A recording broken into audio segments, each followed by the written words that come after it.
Hello students, आज हमारा solid state का 7वां लेक्चर है।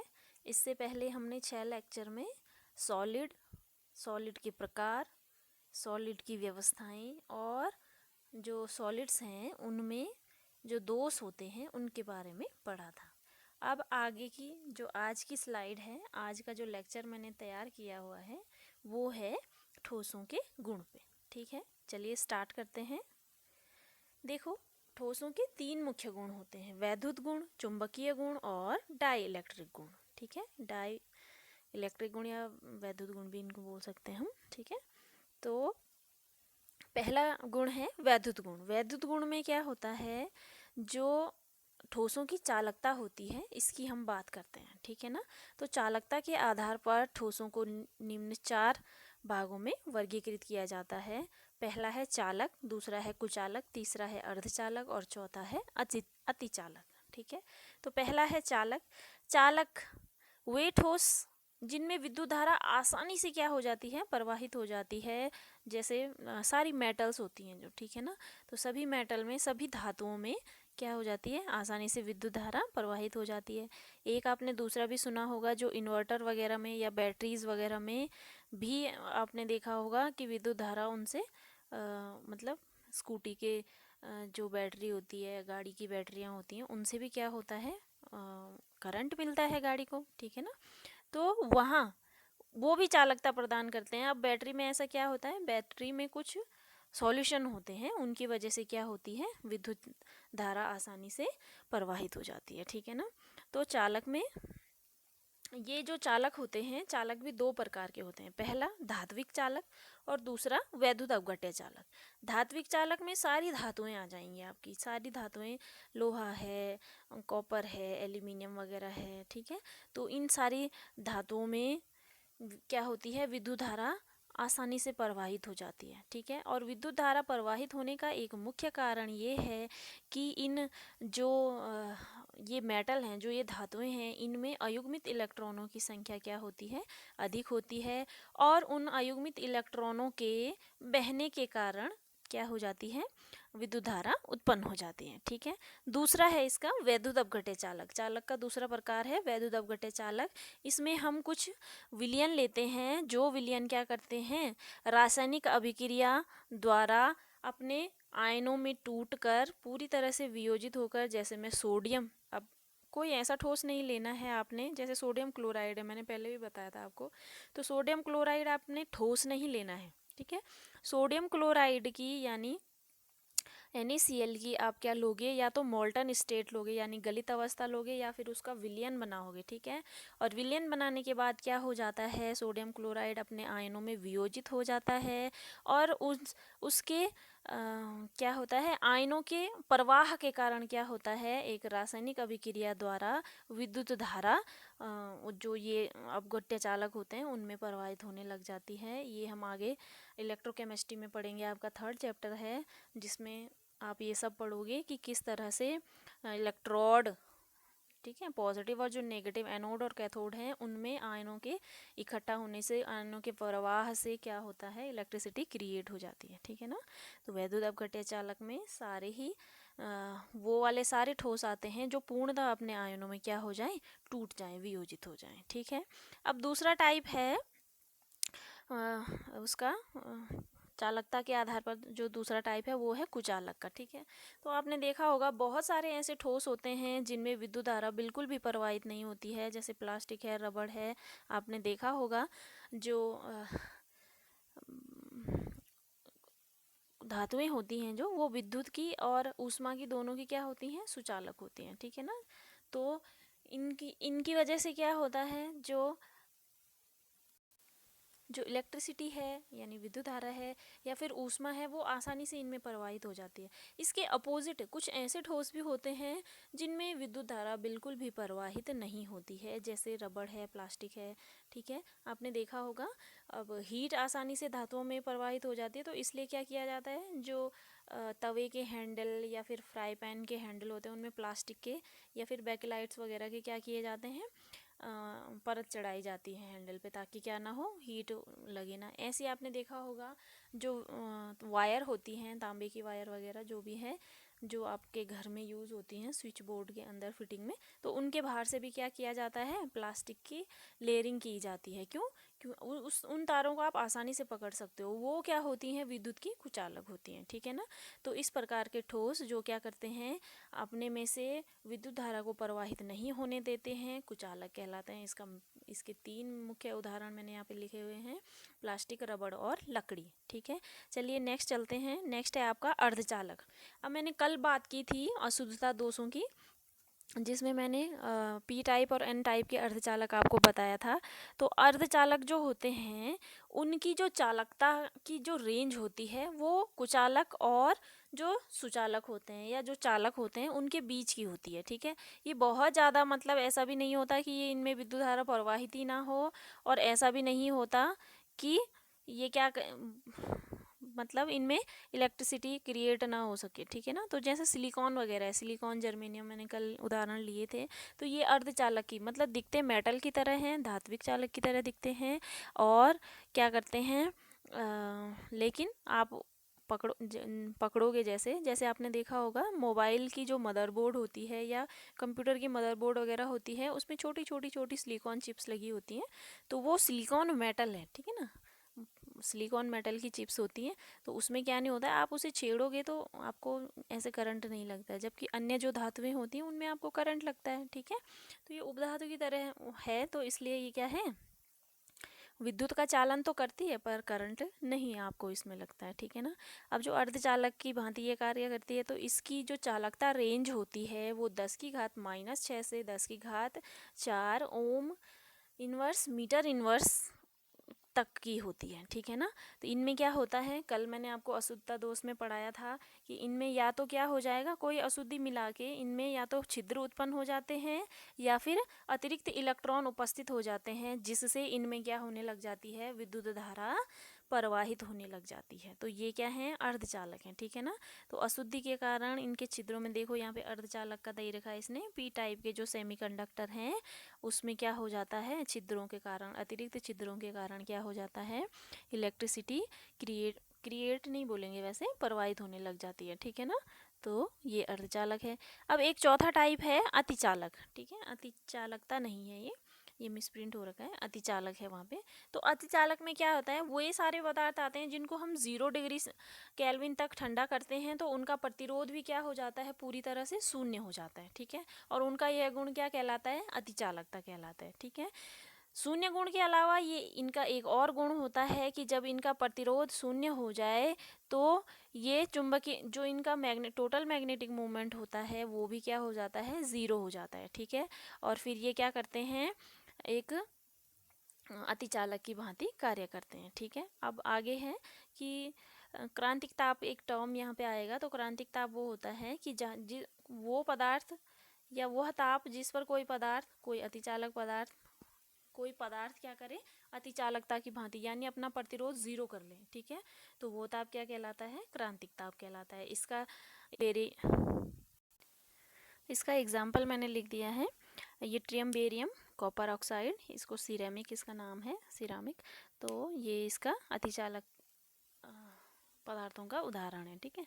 इसका उपयोग ये है, देखो कि जो बहुत ज़्यादा हाई मैग्नीट्यूड वाले जो चुंबक हैं उनको बनाने के लिए इन अतिचालक पदार्थों का या अतिचालक तारों का क्या होता है, यूज़ होता है। और सेकंड इसका है कि आगे आगे जाके भविष्य में क्या करेंगे, क्योंकि इनका क्या होगा, प्रतिरोध शून्य होगा। तो प्रतिरोध शून्य होने के कारण इनका उपयोग जो मतलब ज़्यादा वर्क दे सकें, ऐसे ट्रांसफार्मर, मोटर और जो जनरेटर वगैरह होते हैं उनको बनाने के लिए किया जा सकता है, ठीक है।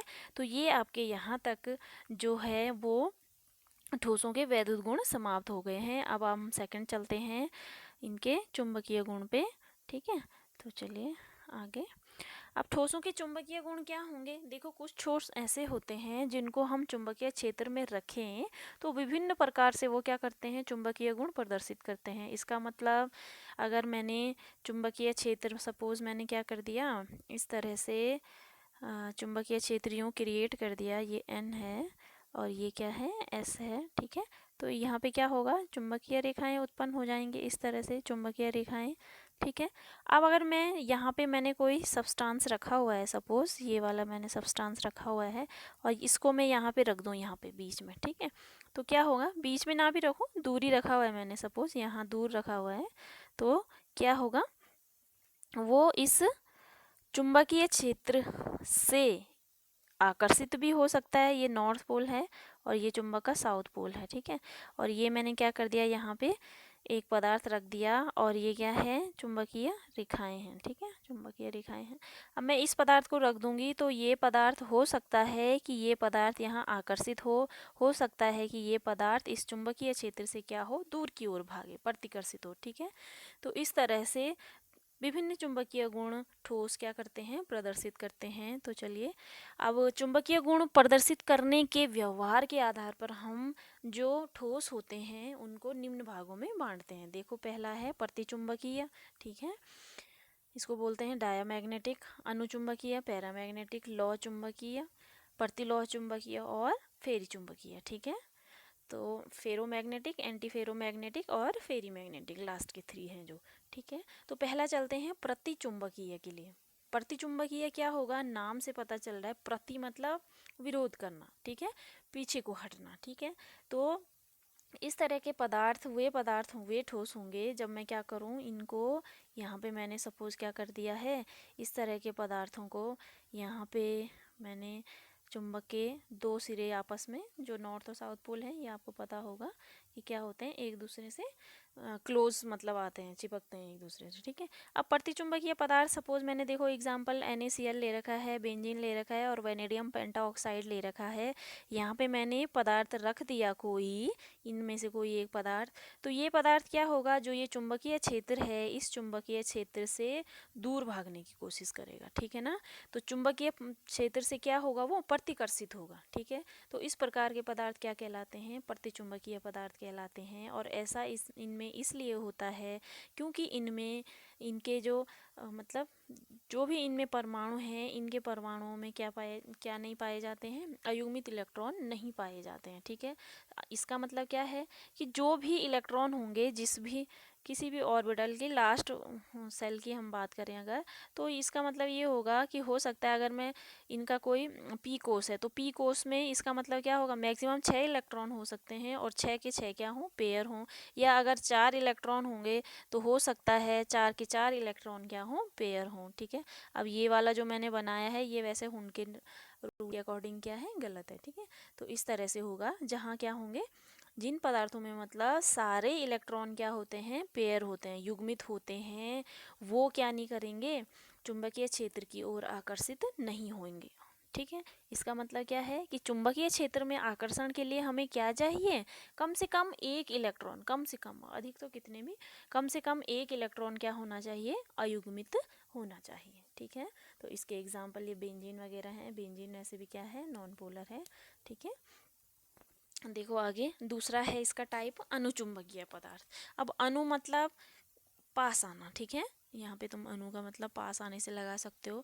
तो अब कुछ पदार्थ ऐसे भी होंगे जो क्या करेंगे, चुंबकीय क्षेत्र जब हमने बना रखा है तो इस चुंबकीय क्षेत्र में क्या हो जाएंगे, वो मैंने यहाँ भी रखा होगा, तो वो क्या हो जाएंगे, चुंबकीय क्षेत्र की ओर आकर्षित हो जाएंगे, ठीक है ना।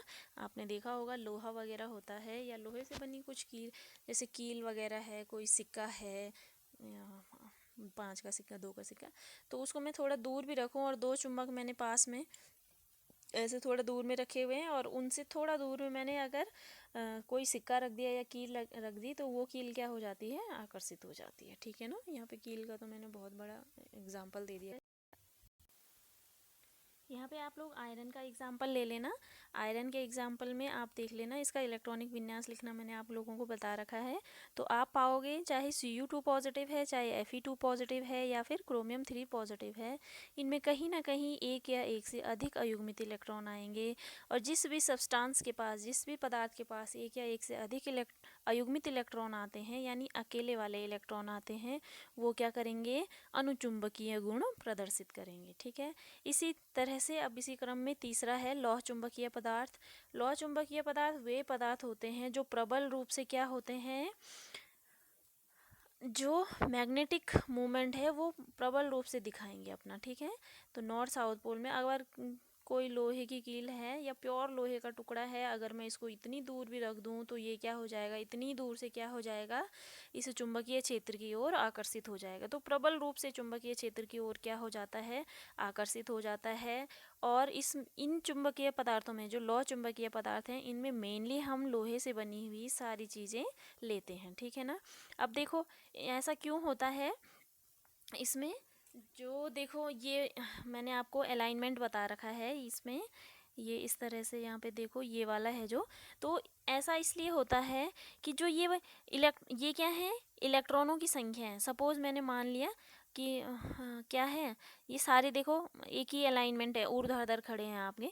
तो आपको मैंने बताया था कि एक इलेक्ट्रॉन की स्पिन प्लस हाफ, जो जिसका अलाइनमेंट क्लॉकवाइज होता है। अगर यूं करूँ मैं तो ये इसको हम क्या बोलेंगे, एंटी क्लॉकवाइज है स्पिन इलेक्ट्रॉन की, ठीक है ना। तो इसका मान कितना लिखते हैं हम, इसका मान हम माइनस हाफ लिखते हैं, ठीक है ना। लेकिन यहाँ पे मैंने बात की है, देखो ये आपको दिख रहे होंगे, ये सारे के सारे क्या हैं, क्लॉकवाइज डायरेक्शन में हैं इलेक्ट्रॉनों की स्पिन। तो 1 2 3 4 5 6 7 7 इलेक्ट्रॉन आपको दिख रहे हैं। तो इसका मतलब क्या है, यहाँ पे जो चुंबकीय आघूर्ण होगा वो plus half plus half plus half करके क्या हो जाएगा, 3.5 इनका क्या आ जाएगा, मैग्नेटिक मूवमेंट आ जाएगा। और इसका फॉर्मूला भी होता है निकालने का, S+1। तो ये आगे आ जाएगा आपका, आगे भी आएगा ये, ठीक है। या फिर 11 में भी मैंने बताया था तुम्हें ये वाला, ठीक है ना। तो मैग्नेटिक मूवमेंट निकालने का, मैग्नेटिक मूवमेंट को आप म्यू से दिखाते हो, ठीक है। यूँ करके म्यू इक्वल टू लिखते हो √S+1 करके लिखते हो, ठीक है ना। तो ये है इसमें। अब तो जो लौह चुंबकीय होते हैं वो प्रबल रूप से इसीलिए आकर्षित होते हैं चुंबकीय क्षेत्र की ओर, क्योंकि उनके पास क्या होता है, भारी मात्रा में अयुग्मित इलेक्ट्रॉन होते हैं। और भारी मात्रा में अयुग्मित इलेक्ट्रॉन होने के कारण जो उनका मैग्नेटिक मूवमेंट है, यानी जो चुंबकीय आघूर्ण होता है, वो क्या, उसका मान क्या होता है, बहुत ज़्यादा आ जाता है, ठीक है। तो इसके एग्जाम्पल हैं, देखो आयरन, कोबाल्ट, निकेल, ठीक है। अब इसके बाद नेक्स्ट फोर्थ है आपका प्रतिलौह चुंबकीय पदार्थ। प्रतिलौह चुंबकीय पदार्थ में क्या होता है कि ये क्या होता है, कुछ इनमें मतलब काफ़ी मात्रा में क्या होते हैं, अयुग्मित इलेक्ट्रॉन होते हैं, जिससे हमें ऐसा लगता है कि ये क्या है, या तो ये अनुचुंबकीय होंगे या तो ये लौह चुंबकीय होंगे। अनुचुंबकीय मतलब चुंबकीय क्षेत्र की तरफ आकर्षित होंगे, लौह चुंबकीय मतलब चुंबकीय क्षेत्र की ओर प्रबल रूप से आकर्षित होंगे, ठीक है। क्यों, क्योंकि अयुग्मित इलेक्ट्रॉनों की उपस्थिति लगती है। लेकिन वास्तव में ऐसा नहीं होता है, क्योंकि इसमें क्या होता है, जो इलेक्ट्रॉनों का अलाइनमेंट है, इलेक्ट्रॉनों का अलाइनमेंट वो कैसा होता है, कोई क्लॉकवाइज डायरेक्शन में होते हैं, कोई एंटी क्लॉकवाइज डायरेक्शन में होते हैं। जैसे यहाँ पे देख लेते हैं, इसका देखो क्लॉकवाइज है ऊपर को, इसका क्या है, नीचे को मुंह है, फिर इसका ऊपर को है, इसका नीचे को है, इसका ऊपर का है, इसका नीचे का है, ठीक है ना।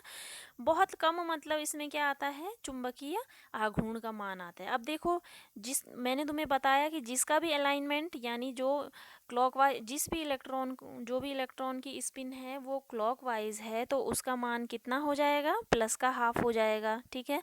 तो ये पहले वाले का देखो, फर्स्ट वाले का प्लस का हाफ, लेकिन जो सेकंड वाला है ये क्या है, डाउनवर्ड है, यानी एंटी क्लॉकवाइज है।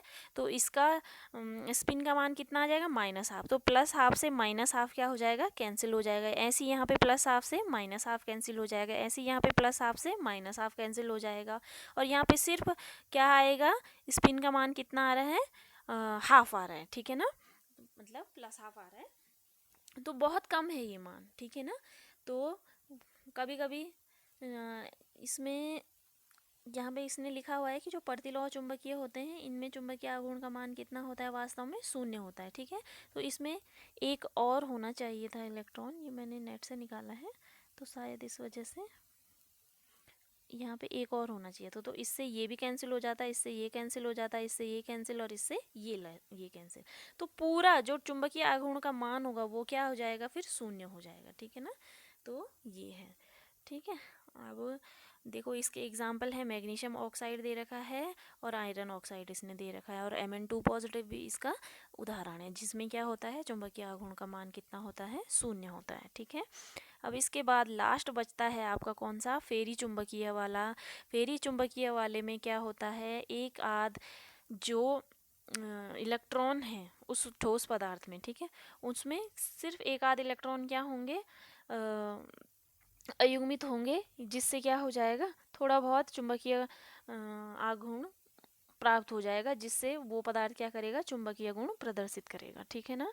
तो देखो दिखने में ऐसा लग रहा है कि ये क्या है, सारे मतलब एक ही ऑर्बिटल के इलेक्ट्रॉन्स हैं, लेकिन ऐसा कुछ नहीं है, ठीक है। ये क्या होते हैं, कुछ इलेक्ट्रॉन्स क्या होते हैं, देखो क्लॉकवाइज हैं, और ये वाले क्या हैं, एंटी क्लॉकवाइज, ये भी क्लॉकवाइज है, ये एंटी क्लॉकवाइज, ये क्लॉकवाइज है, ये एंटी क्लॉकवाइज। तो क्या होगा, इससे इसका स्पिन कैंसिल हो जाएगा, इससे इसका स्पिन कैंसिल हो जाएगा, इससे इसका कैंसिल हो जाएगा, बाकी जो लास्ट में बचेगा, ये कितना बचेगा हमारे पास, +½ बचेगा, और इसकी वजह से जो चुंबकीय आघूर्ण का मान होगा वो बहुत ही कम आ जाएगा, ठीक है ना। तो वास्तव में क्या होता है, इनका चुंबकीय आघूर्ण का मान क्या होता है, कम होता है। और अगर एक Fe2O3 को मैं क्या कर दूं, एक Fe2O3 को आयरन ऑक्साइड को एक दूसरे आयरन ऑक्साइड के साथ मिला दूं, तो आपको Fe3O4 फेराइट मिल जाता है। ये क्या होता है, फेरी चुंबकीय गुण प्रदर्शित करता है, ठीक है ना। और इससे पहले मैंने आपको यहाँ प्रतिलौह चुंबकीय में बताया था कि जो Fe2O3 है वो क्या होता है, प्रतिलौह चुंबकीय पदार्थ है, ठीक है ना। तो बेटा ये आपके, मैं लास्ट लाइन में चलती हूँ आगे से, देखो वैद्युत गुण और चुंबकीय गुण मैंने इस लेक्चर में कंप्लीट कर लिया है। अब आपका डाई इलेक्ट्रिक प्रॉपर्टीज़ रह गई हैं और बैंड थ्योरी रह गई है। तो बैंड थ्योरी के अकॉर्डिंग भी कुछ ठोस क्या होते हैं, चालकता के आधार पर वर्गीकृत किए जाते हैं। तो ये दो चीज़ें और कुछ न्यूमेरिकल्स इस चैप्टर के मैं नेक्स्ट लेक्चर में आपको दूंगी, और इस तब आपका क्या हो जाएगा, ये वाला चैप्टर समाप्त हो जाएगा, ठीक है। कहीं पे आपको लगेगा कि कुछ नहीं समझ में आया है तो आप लोग पूछ सकते हैं मुझे, बाकी मैंने PDF आपको ग्रुप में भेज चुकी हूँ, आप कॉल कर सकते हैं मुझे। तो जो समझ में ना आए, जहाँ पे ना आए, आप पूछ लेना बेझिझक, ठीक है। ओके।